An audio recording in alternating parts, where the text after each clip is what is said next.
we had a fantastic discussion last week about Nehemiah and the 5 O's. Once again, everyone had something to say, and it was all fantastic, and time went by so quickly.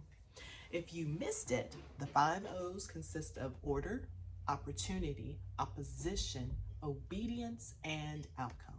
And just a quick summary is order is ensuring that you're living a life based on Jesus's principles and example. Opportunity is opportunities or challenges maybe that God gives you throughout your life. He gives you opportunities to learn and grow and minister to other people. It comes in different forms. The opposition comes along because they don't want you to succeed, especially when you're trying to do God's work. So there's something that comes along and tries to throw you off of your game. But if you are obedient, which is the next O, the next O is obedience. And if you are obedient, it doesn't matter what opposition is trying to do. You continue to do what God asked you or instructed you to do. And then you have the last O, which is outcome. And you'll have to deal with that outcome. And sometimes it is not what you expected it to be. It is what God desired or designed. Well, for Nehemiah, I'm just going to give a few examples of what we discussed.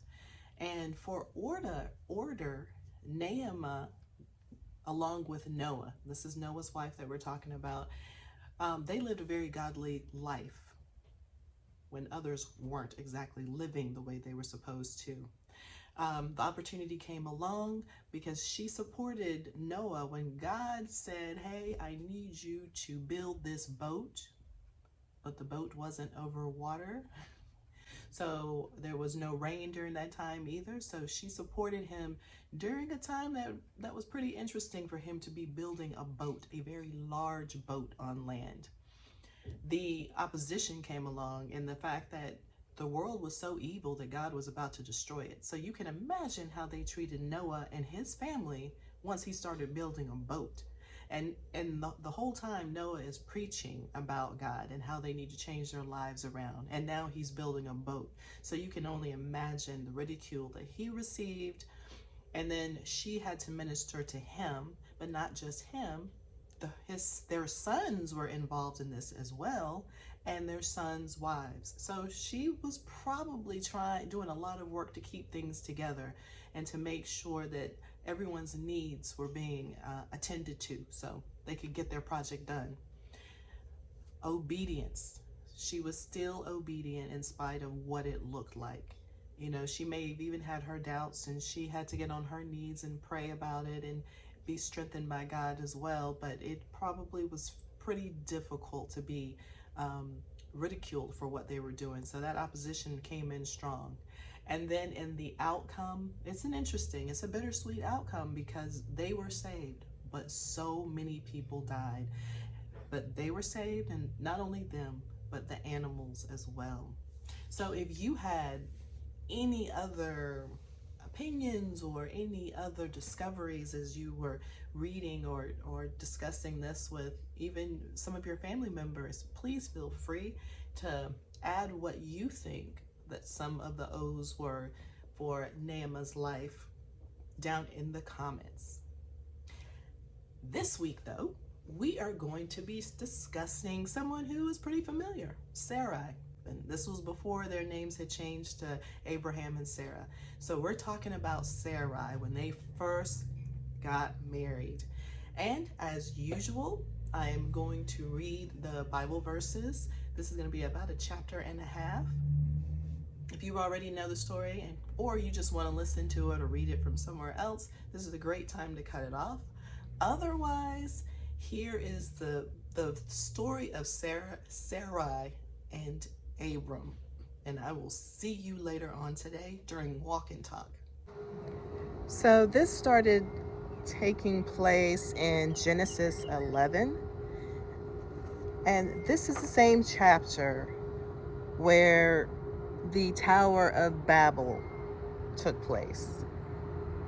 You had the entire earth. They had the same language and the same vocabulary. They built the Tower of Babel God took a look at it and said, no, I'm not liking this. So he scattered everyone and changed their languages. So several generations later, we have Abram's story coming out. Terah took Abram, his son, and Lot, Haran's son, his grandson, and Sarai, his daughter-in-law, his son Abram's wife, and he took them out of Ur of the Chaldeans to go to the land of Canaan. But when they came to Haran, they settled there. Terah's days were 205 years, and Terah died in Haran. Genesis 12. Then God said to Abram, "Get going out from your land and from your relatives and from your father's house to the land that I will show you. My heart's desire is to make you into a great nation, to bless you, to make your name great so that you may be a blessing. My desire is to bless those who bless you, but whoever curses you, I will curse. And in you all the families of the earth will be blessed." So Abram went, just as God had spoken to him.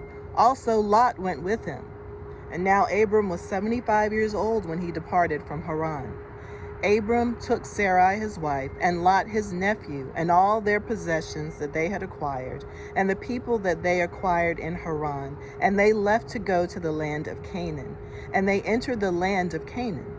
Abram passed through the land as far as the place of Shechem, as far as the Moreh's big tree.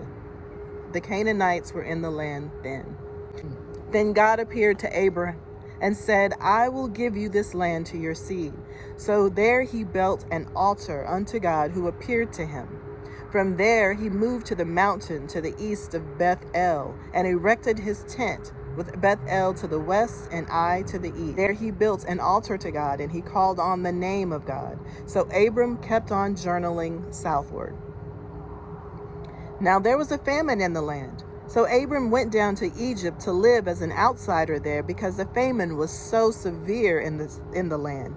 So as he was about to enter Egypt, he said to Sarah his wife, "Look, please, I know that you are an attractive woman. So when the Egyptians see you, they'll say, 'This is his wife,' and they'll kill me. But you, they'll let live. Please say that you are my sister, so that I'll be treated well for your sake, and my life will be spared because of you." When Abram came to Egypt, the Egyptians did see that the woman was very beautiful. Indeed, Pharaoh's officials saw her, and they raved about her to Pharaoh. Then the woman was taken into Pharaoh's house, but Abram was treated well for her sake, and he got sheep, cattle, male donkeys, male and female slaves, female donkeys, and camels. But God struck Pharaoh and his household with great plagues because of Sarai, Abram's wife. So Pharaoh called Abram and said, "What's this you did to me? Why didn't you tell me that she is your wife? Why did you say, 'She is my sister,' so that I took her to be my wife? Now here is your wife. Take her and go." Then Pharaoh instructed men concerning him, and they expelled him with his wife and everything that belonged to him.